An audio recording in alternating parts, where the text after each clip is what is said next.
Hello everyone, তোমরা কেমন আছো? আশা করি ভালো আছো। আজকে তোমাদের জন্য নতুন একটা বোর্ড ডিজাইন নিয়ে চলে আসলাম।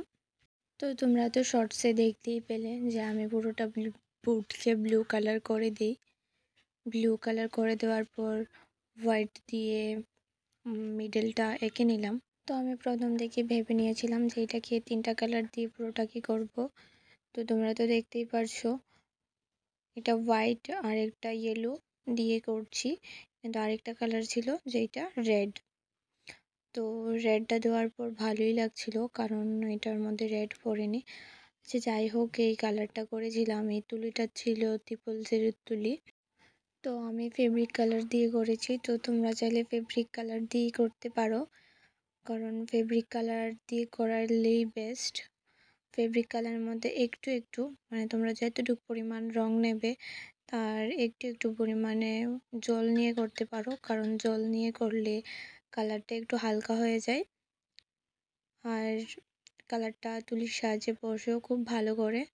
তো তার জন্য তোমরা একটু জল মিক্সড করে করতে পারো। আমিও জল মিক্সড করেই করি, তো তার জন্য তোমাদেরকে বললাম। তো কি জানো তো, কালারটাকে জল মিক্সড করে করলে প্রথমে একটু হালকা হালকা বসবে। তো তোমরা টেনশন করো না, কারণ প্রথমে হালকাই হবে, তারপর যেই জায়গাটার মধ্যে হালকা পড়েছে ওই জায়গাটার মধ্যে আবার করে দিও। আবার কালার করে দিলে পুরোটা ঠিক হয়ে যাবে। তো চিন্তার কোনো বিষয় নেই। তোমরা যদি চাও জল ছাড়া করতে, তো জল ছাড়াও করতে পারো, কালার মিডিয়াম 1 মিক্সড করে। তো আমি কালার মিডিয়াম 1 মিক্সড করিনি, জল দিয়েই করেছি। তোমরা চাইলেও করতে পারো। তো ফুল লুকটা তো তোমরা দেখতেই পারছো। তো কেমন লেগেছে জানাতে ভুলো না। যদি ভালো লেগে থাকে তাহলে লাইক কমেন্ট শেয়ার করে দিও। আর পুরোটা বোর্ডের উপর এই কালারটা করাতে কালারটা তোমাদের কেমন লেগেছে সেইটাও কমেন্টে বলে যেও।